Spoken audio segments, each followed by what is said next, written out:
16 Indian philosophies explained like strategies in a game. Okay, let's hear what this is all about, huh? In this sassy IIP zone, I thought of making a meme. What if Indian philosophies were like strategies in a game? It kind of blew up on the internet. A lot of you also asked me to make a detailed video about it. So this is that video. Acha, before we dive right into the heart of it all, let's take a step back and think about what is Indian philosophy in general. You must have heard that India It's Sadhguru.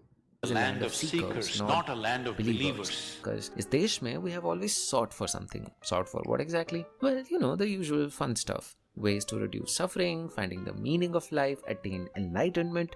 Society jab affluent Yeah, we all strive for that some way or shape or form. ho jati hai, then it climbs up the Maslow's pyramid. And we move to doing all this deep shit about life and all that stuff. And because like time pe Indian civilization, you know, had 25% of the world's GDP, it had enough time and energy to experiment with all the deeper questions of life. I like this guy. This is a great video. And जितने लोग थे उतने approaches to life, उतने ही strategies to plan how life should be. काफी कुछ like playing a game of PUBG. BGMI, sorry. Different players have different strategies to win. Some prefer close range combat while others like sniping from a distance. आप defensively भी खेल सकते हो, या you can drop into Pochinki and wage an all-out war. But then you have guys like Loki here in the chat who can take the sniper and play it like it's close quarter combat and just go boom, headshot, boom, headshot, boom, headshot. The goal is the same, to emerge victorious, but the paths to get there are multiple. So there is a natural analogy to how you play a game and how you live your life. Okay, another disclaimer, all of this isn't good fun, so don't take it too seriously. If you're easily offended, maybe grab like a chai or something and come Yeah, Bobby, if you're still here, go grab a chai, come back, let's have a chill night, and let's go. back when you're feeling a little more chill, alright? Chalo, let's start with the first category, the easy mode. This is the easy mode, where we are just playing the game casually. The strategies in this mode are beginner friendly, matlab they are easy to understand and get started with, but that does not mean that they are necessarily easy to master. That is also why they are the most popular. So the Baki, pick your favorite deity and stick with them, spend all your time and resources, try to buy custom skins and upgrades. Ooh, that might be me. Roleplay as a legendary top players. Bore other players with your fan fictions, especially those who are not interested. Yikes. Can't decide a main. Worship all major deities. Become the ultimate jack of trades but master of none. Oh, that actually might be me. Play support roles and help out newbies. Earn good karma points to unlock special roles and victory points. Ooh, can I play all of these at once? Of all the strategies in this chart. Gaming terms में बोलूं तो it is tough to get a high score using these strategies, but game के मजे आप काफी ले सकते हो. So let's start with the first strategy, Bhakti.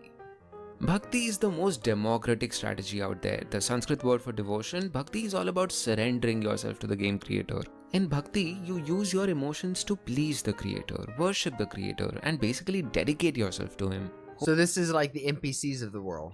Hoping that along the path he will be impressed with your devotion and also maybe help you out. Bhakti strategy mein you don't imagine God as some mysterious abstract force in the sky. Instead, you give him a form, often an idol or an image. And not just that, you see him like a person, like a friend, a child, a master or a lover. You basically humanize the creator. Now, if you're not the emotional kind, you might find all of this kind of sweet, but also a little bit cringy. I mean, No, it's just human nature. these guys are playing the game more from their hearts than their minds. You could also say that since Bhakti folks primarily operate through emotion, noob Bhakti players This is actually true. This is emotion and honestly kind of backed with ego. Whether you want to see it or not, it's a lot of ego. can easily get corrupted.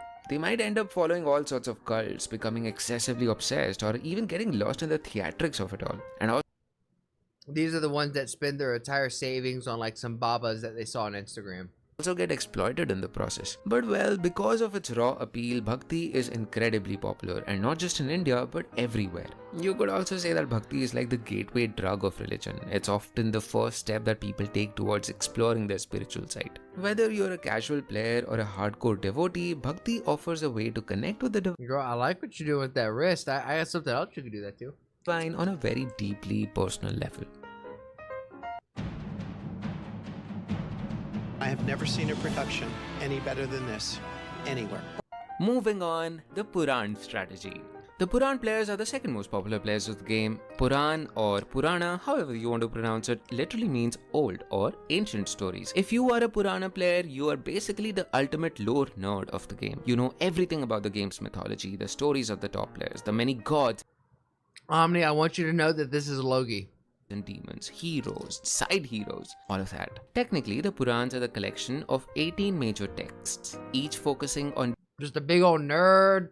different aspects of the game lore. Some, like the Bhagavad Puran, are all about the avatars of Vishnu, which are also popular among the Bhakti players. Bhagavata Puranam starts where Mahabharatam ends. It elaborates about the end of Mahabharatam and its aftermath. It talks about the history of Parikshit Maharaja, start of Kali Yugam and how it would unfold. Bhagavata Puranam also elaborates the account of the conversation between Uddhava and Vidura. Others, like the Shiv Puran, are a little more abstract and delve into the mysteries of the universe. Shiva Puranam illustrates the origins of Shiva in the form of Agni Stambham, the conflict between Sri Mahavishnu and Brahma. It talks about the sacred rituals of Shivalingam. It talks about the Shiva Tattvam, the philosophy of Shiva. Then there's the Skanda Puran, the longest Puran actually, which is about Kartikeya, the son of Shiva and Parvati. Skanda Puranam. It is the largest of all the 18 Puranas. Almost every sacred place in Bharat has a place in Skanda Puranam. But the Purans aren't a bunch of dusty old stories only. They're also packed with practical advice and spiritual wisdom. They teach can't read players that. about enlightenment, the nature of karma, reincarnation, all of which help you level up in the game. Puran shouldn't be confused with Itihas, although they are often mentioned to I think leveling up in this game called life is physically getting yourself stronger, mentally getting yourself sharper, and cleansing yourself spiritually. And along the way, you level up your strength chart, and you level up maybe your intelligence, and you can put some towards charisma. Some of you not so much. Some of you more so than others, and some of you could do like intellect and like it's like you know what I'm saying. I definitely think life is more like a video game, and even if it's not, going in with that mindset is really about once more focusing on yourself and trying to be the best version of yourself you could be. Because ain't nobody want to be a little bitch in World of Warcraft. You want to be in-game dungeon raid master. together side by side. And Purans and Itihas together are considered to be the fifth Veda or Ved. Fifth Ved. For players who love to LARP or live-action roleplay or imagine themselves as the great heroes, the Purans and Itihas offer a wealth of inspiration. These epic tales provide a framework for understanding the world and your place in it, and enact yourself. Sorry, these are nerds. Nerd alert! As Maryada Purushottam Ram, or Dharma Pitama Bhishma, or the clever Shakuni, or the strong Bhim. So, if you're ready to geek out on some ancient Indian lore, grab a copy of your favorite Puran and dive in. Just be warned, you might end up spending more time reading than actually playing the game. And if you don't understand the symbolism, you might take things literally and then be confused with all the conspiracy But hey, that's the life of a true Puran fan. Next we move to the Smarta strategy, or as an Australian would say, Smara, cause it claims to be the smartest strategy.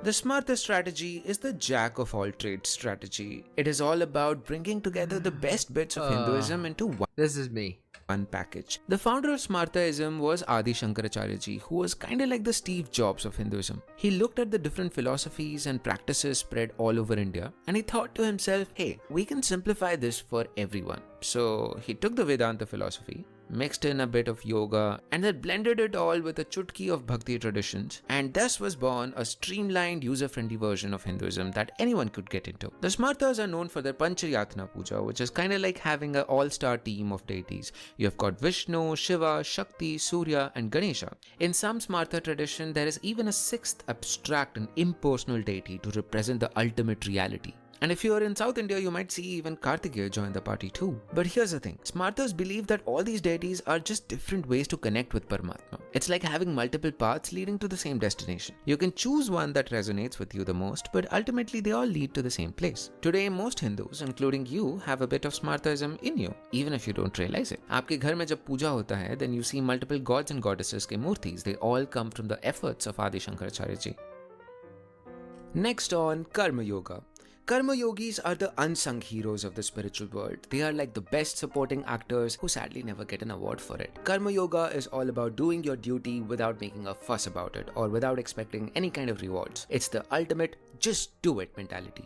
As we all Just do it! know, in the Bhagavad Gita, Krishna famously tells Arjun, Yo, Parth, you've got a job to do, my man. Just do it, bruh. Just do it. alright, there's a slight chance that Krishna didn't say that, but He said it exactly like that. well, you get the vibe, right? Karma Yoga is one of the 4 main paths to enlightenment in Hinduism. It's often seen as the easiest path because it does not require any special skills or knowledge. All you need is a willingness to work hard and have a sense of duty. Indians have long been Karma Yogis, I think. At a time when some countries would resort to violence and destroy their culture, our parents and grandparents were masters at showing up to work every single day and putting in the hours no matter how tedious the job was. Like seriously, can you imagine working a single job for 30 years? They had a knack for accepting whatever life threw at them with a smile, hoping to be good parents for us. In a way, this attitude has helped India weather many storms and emerge stronger today. However, it's also important to remember that being a karma yogi does not mean to be a pushover. Sometimes all that selfless action can lead to people taking advantage of your good nature. And if you're not careful, you might find yourself stuck in a dead-end job or a stagnant situation. I feel I relate to this a lot. And because you are so detached from the end results, there is less incentive for you to innovate. I feel sometimes you do need obsession and attachment to give your 100%. But well, those are just my thoughts. Who am I to argue with Krishna? Yeah, we don't argue with Krishna. So yeah guys, that concludes our easy tire. Before we move on to the next tire, guys, if you have been liking this This was just the easy mode? I thought that was the whole shit.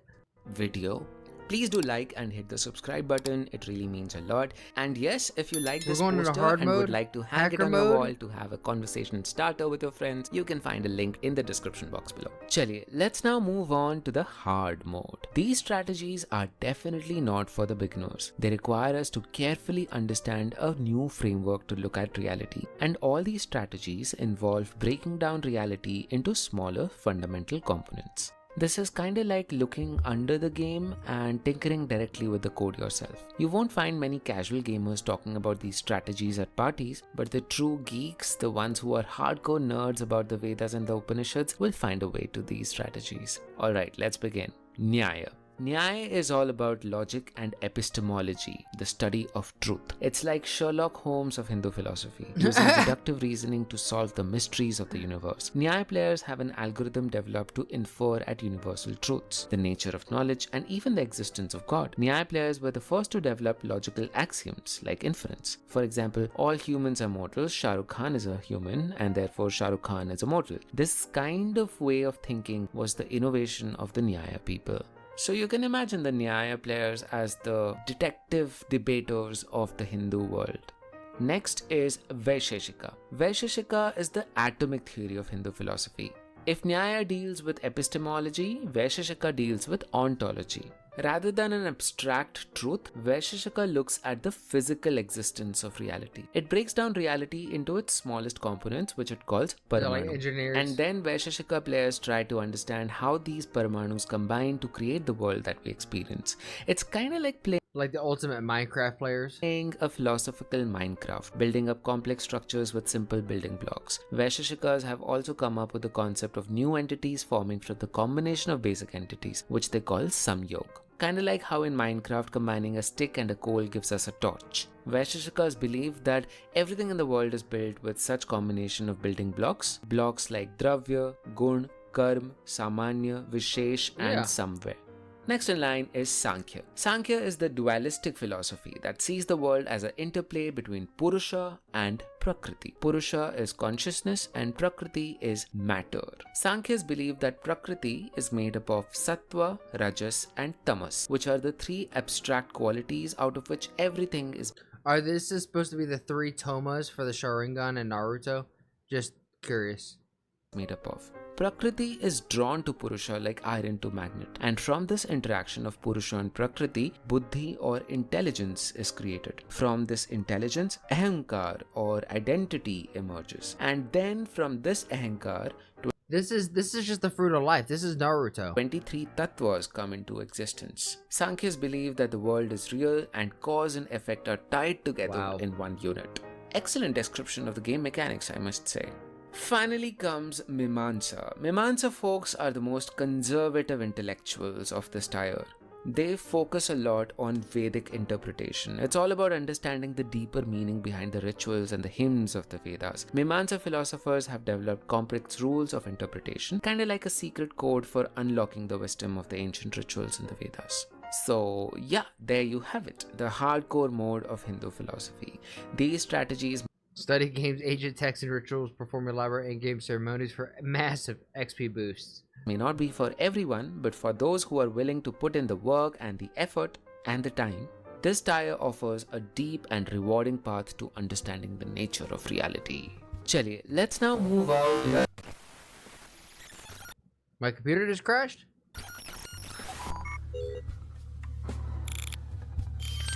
Hacker Welcome mode. to the hacker mode. Look who decided to venture. Rage quit game's main storyline, realizing it's just an endless grind, uninstall and request a refund. Ooh, feel that. Attempting the ultimate pacifist run, taking no kill to the extreme, avoiding harm to even a pixel ant, carry no weapon, harm no NPC. These can't relate. Ignore the game's objective and just solo it, YOLO it, speed run straight to the end game, skipping all the cutscenes and dialogue. The average Twitch streamer discovered the keyboard was never plugged in, realizing the game is on autoplay mode, go AFK. Into the dark underbelly of Indian philosophy. What? The hacker mode. The place where the rules are bent, the boundaries are blurred, and the mind is pushed to the end limits. If you thought the hard mode was intense, you haven't seen anything at all, my dear friend. Let's start, shall we? Buddhism. Once upon a time in the game of life, there was a player named Siddhartha Gautam. He was born into a wealthy family and all his abilities were maxed out. But as he leveled up and explored the world more, he realized that the whole game is rigged. No matter how many points he scored or how many enemies he defeated or how many treasures he acquired, the feeling of winning was always temporary. But the pain of losing again and again, that suffering Siddhartha realized was the only constant. Siddhartha, or Damn, that's the truth right there. as he would be later called the Buddha, had a revelation. The root of all suffering, he realized, was attachment. The desire to win, to conquer, to possess. These were the chains that bound players to the cycle of playing again and again and again, and thereby suffering again and again and again. The only way Yeah, but I think that's what makes us human, no? to break free from this was to let go of the game entirely. And so, the Buddha quit the main quest. He abandoned his clan, his wealth, and his status and set out on a new path. Instead of competing for high scores and rare loot, he found happiness in the simple things of life. Chilling out in the scenery, driving a car around, all the peace stuff we know Buddhism for, right? Here is where it gets trippy. According to Buddhism, there is no player.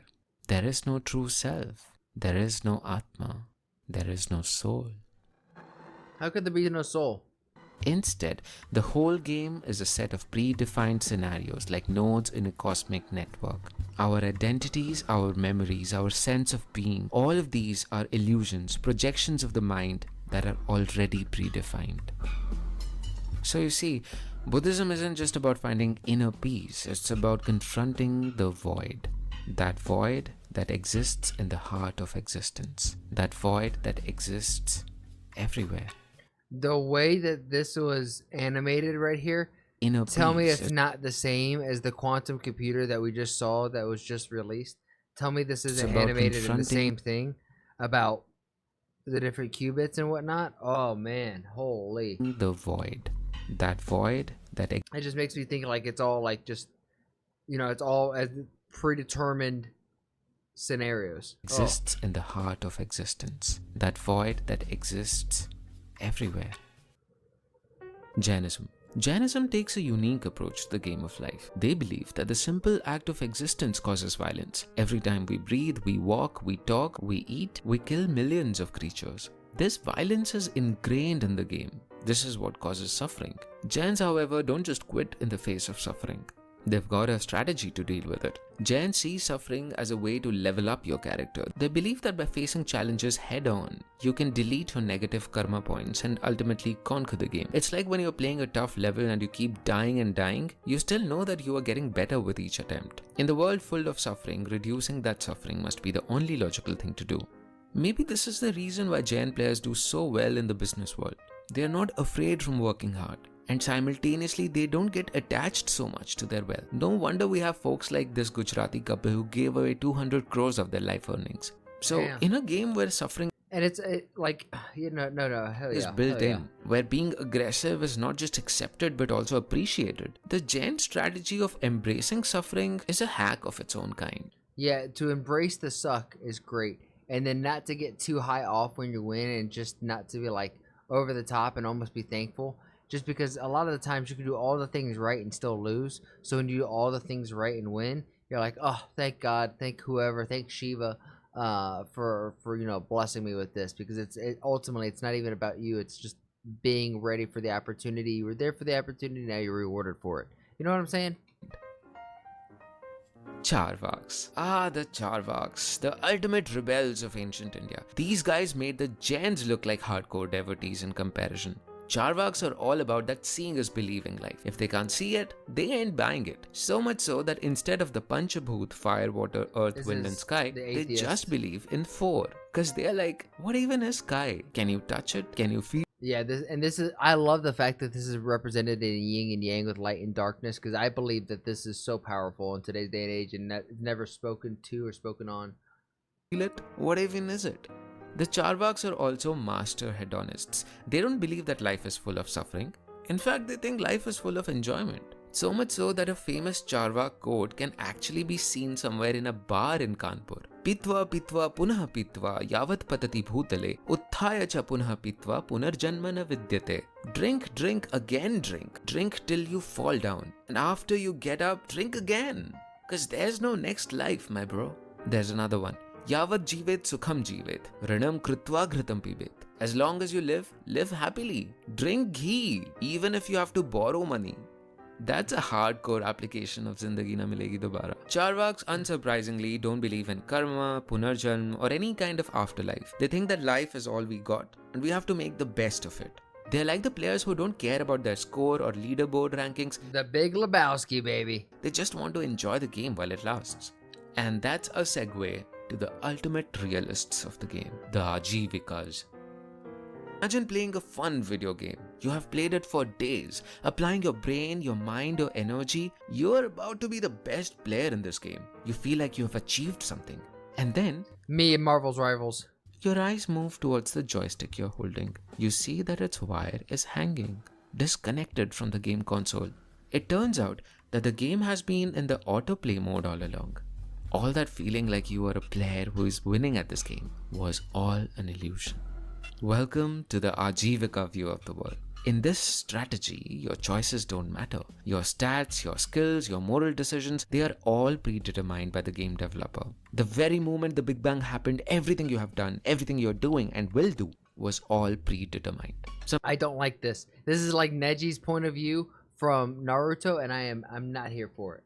Modern day thinkers like Elon Musk have suggested that we might be living in a simulation. But hey, if everything's decided, maybe there's a weird sense of comfort in that, isn't it? If all your victories, achievements, success was not caused by you, that also means that all this suffering, pain, and failure was also not because of you. There's no need to take blame on yourself.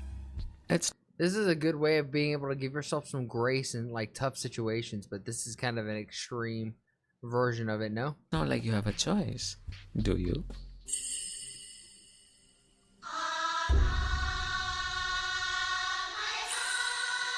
That just scared the shit out of me.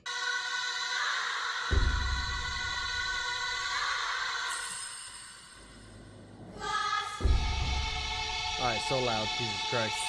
Jesus Christ, stop screaming in my ear, lady. Dear Seeker, congratulations. You have made it to the final part of our philosophical journey. We have made it to the end game. The advanced mode. Here on we move into the domains that defy simple explanations. Concepts that are so vast and profound that entire libraries could hardly do them justice, let alone this video. Brace yourselves, dear seekers, for the ideas we are about to explore now will challenge your perceptions of reality, consciousness, and the very nature of existence itself. Let's start off with This is a very true one. Advaita Vedanta. It won't be an over. Realizing you are the game itself and you have a lot more control, and instead of the universe working against you, it's working for you, and that small shift in mindset change your whole life forever. A statement to claim that Advaita Vedanta is probably the finest philosophy that has evolved from Hinduism. Everything converges here. Centuries and centuries of dhyan, research, logic, all merged into one fabric, Advaita Vedanta. Advaita is a realization that you, the player, are not separate from the game itself. You are the game. You are both the creator and the creation. You, my dear friend, are just the universe pretending to be whoever you are. Advaita Vedanta teaches us that the boundaries between the self and the non-self is just an illusion. In reality, there is only one player, one game, one consciousness, experiencing itself throughout infinite forms and scenarios. Birth and death, joy and sorrow, success and failure, all of these are just different levels in the great grand game. Yep. Yeah, no, there's definitely some level of truth to this. Advaita compels us to realize that the other players are not somehow our competitors who might be competing for limited resources. But it's so hard to practice this through our day-to-day life when people are so different, to say that we are all the same people. But if we're all the same people living through different, souls, bodies, and they're just reacting to the things in front of them, it's crazy. It's a crazy concept. Advaita tells us that they are all extensions of the same infinite creativity. The vibration that vibrates in me is also the vibration that vibrates in you. And you is me and me is you. This is the ultimate message of Advaita Vedanta. And it's a very peaceful and loving message, and I connect with it, but being able to vocalize it, put words behind what I resonate with it's hard right now. You are not a disconnected fragment, a lost lonely soul. You are literally the universe. You are blessed to be the form that the universe takes to express itself, to discover itself. By embracing this truth, you tap into a source of power and creativity that is unbounded. This is similar to what Kashmir Shaivism has to say. In many ways, Kashmir Shaivism is the sibling of Advaita and also adds a new dimension to it. While both schools agree that the ultimate reality is one, Kashmir Shaivism emphasizes that the Brahman, which it calls the Param Shiva, is not an inert observer. It is a dynamic creative force that lives and breathes within you. In Kashmir Shaivism, the universe is not an illusion to be overcome. It is real. It is real, unlike Maya. We are not expressions of one passive originator. We are Once more, I'm seeing there's a light and darkness, this yin and yang thing. This had to originate from Hinduism, no? literally the canvases, the playgrounds on which Shiva dances and manifests himself. According to Kashmir Shaivism, it is not about escaping the game, but realizing that we have the power to shape our experience within it. Kashmir Shaivism invites us to tap into this creative potential. Okay, this is the one that I resonate with. And not given to nihilism. It challenges us to recognize the Param Shiva in us and break away all illusions and shape reality, not just be a slave to it. That's what it seems. That's what it seems. Tantra is an ancient philosophical tradition, and believe it or not, it has been shaped by not just Hinduism, but also What the Buddhism, hell? Jainism, and even Sikhism. At its core, Tantra emphasizes the divine feminine power, or Shakti. Tantric practitioners have their own set of mantras and rituals that are quite unlike any other kind of worship. Some believe that these practices, including the use of yantras, meaning sacred diagrams, and mantras or sacred sounds, can be used to mold reality itself. The idea is that by tapping into the fundamental Definitely, like, I have a mantra that whenever I'm upset and down under the weather, I tell myself that I am good, I am great, I will get better, and I say it to myself like a mantra, and it shifts my mental state of one being down under the weather to coming out above the mountain, above the clouds, and just seeing a better further view. You know what I mean? mental energies of the universe, you can alter the fabric of existence. Certain tantric rituals also use unconventional or taboo substances, such as alcohol or even blood. These shocking methods are intended to break down the space between the sacred and the unsacred. allowing the practitioner to truly bypass the material world. While some may dismiss these practices as superstitions, Tantra players believe that they have deep spiritual significance. There is something so primal and instinctive in Tantra that we find versions of it everywhere, from the Aghoris in northern India to Vajrayana Buddhists in Tibet. Ultimately, Tantra is about embracing the full spectrum of human experience, holy to unholy, light to dark, beautiful to grotesque. All perfectly balanced within yin and yang. Tantra challenges individuals to confront their inner inhibitions and break through the mental and spiritual blockages. This path is not for the faint of heart. It I will requires a not. lot of courage and almost an ability to surgically operate on your psyche. However, for those who persist, Tantra is transformative and it can lead to a very deep understanding of the nature of reality. We now move on to the final strategy, yoga. People popularly believe yoga is all about physical exercises. Sure, it is a big part of it, but that's just a scratch in the surface. The yogic path is about constantly striving to become better and better version of yourself, seeking constant growth and expansion. The player begins by mastering the physical realm, practicing asanas to build strength, flexibility and balance. This prepares your body and mind for the deeper levels of practice. As you progress, you I get that there's a lot of like getting into these positions are really good, but I don't think this is the ultimate level of getting your body in shape. I definitely think there's some more movement, resistance training, things that we do over here in the West that could be tied in and done in tandem with this for the best effect. learn to control your breath through pranayam, harnessing the power of the prana or the life force energy. This skill allows us to navigate the game's challenges with ease and grace. As a yogi, you then turn inwards using pratyahar to withdraw from all the distractions of the external world and focus solely on the inner landscape of your mind. And then, through dharana and dhyan, you develop laser-like concentration and the ability to meditate deeply. Along the way, you also collect powerful tools and upgrades, such as Yam and Niyam, which serve as ethical guidelines and personal observances. Ultimately, the goal of the yogic strategy is to achieve samadhi, a state of pure consciousness. The yogi then becomes the game We call this being in flow. master, transcending the illusions of the Yeah. material world. Yeah, that's the inspiration for the breathing styles in Demon Slayer.